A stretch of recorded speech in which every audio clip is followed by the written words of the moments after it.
Hello, my name is Alan Klein, and this is my video submission applying for the Do Wealth Management position. A little bit about myself. I've been an advisor for the past few years over at Newbridge Securities, kind of a smaller boutique firm, and really I've been focusing on building a book the traditional way.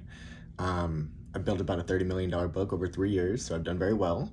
But at the same time, the firm itself is more focused on transactional versus, fee-based business, which is really where, of course, the industry is heading. So that's why I actually resigned from the position at Newbridge over the past 2 weeks or so. And given that, I am pursuing new opportunities in the business, kind of like this. And what really got me were some of the points made in the video. What I mean by that is the traditional model is always focusing on asset building, basically, building that book, asset retention, finding assets, new assets, but not as much focused on necessarily the true financial planning aspect of the business, right? And that's really where I see the difference between what I heard, at least, on what Do is doing versus what the other firms are doing out there in the traditional sense. So that's why I was intrigued in applying for this. Finance really is my life, and on that, and some of the points that you wanted to have addressed, what about the organization appeals to you? Deep planning and truly understanding the impact of the client is what appeals to me, right? I mean, I'm great at cold calling. I'm great at networking. I'm great at building, right? I mean, that's what I've been doing for the past few years, and I've done it very successfully. However, when it comes down to it, that's not the true idea of a financial planner, right? That's not the true idea of a financial advisor. You have to build your book to do the financial advising. However, it seems like you guys are more focused on the financial advising aspect of the business, which I really like.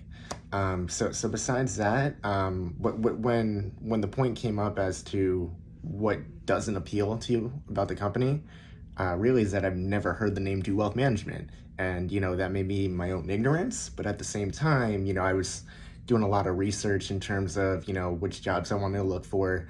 Went to the Barron's list, went to those types of lists out there, the Forbes list, and I just look at the top 100, right? So those are the names, generally speaking, from at least my research point of view that I was looking for. Just because Do Wealth Management wasn't on there doesn't mean anything, right? So in terms of 3 skills that you think would, or that I think would really, shape how I can fit into the role, there's obviously many skills that a financial advisor needs, but when it comes down to the skills that I think would help you the most in this position, having a listening ear to truly understand what the client needs.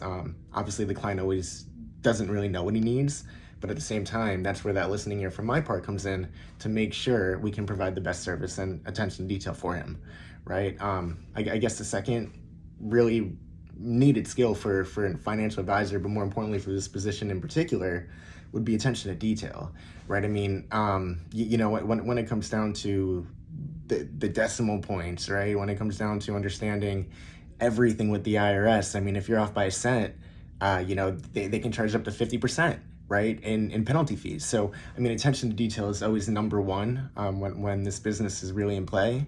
But of course, not just attention to detail or having a listening ear, but thinking outside the box, right? I mean, when it comes down to true financial planning, especially what I've seen over the past few years, a lot of financial advisors are kind of stuck in the same sort of columns as to what they can or cannot do depending on what firm they're at, right? And that's not always going to give you the best solution for the client. So I mean, there's a lot of unique solutions out there that can be utilized. Just because one firm is using proprietary products doesn't mean that those should be the only products that can be used to meet the solutions of the client. So those are really 3 skills that I think can be used tremendously in this position and in this role. So, but besides that, basically, I think I addressed all the questions. I had some questions written down here. Just want to make sure that I was answering all your guys' points that you wanted.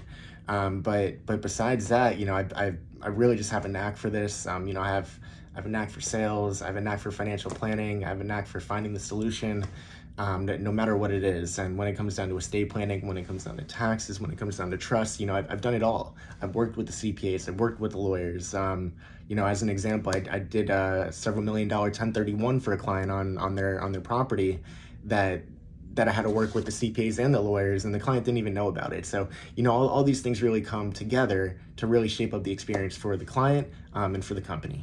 And, I just thank you guys for your time, and hope you guys reach back out to me.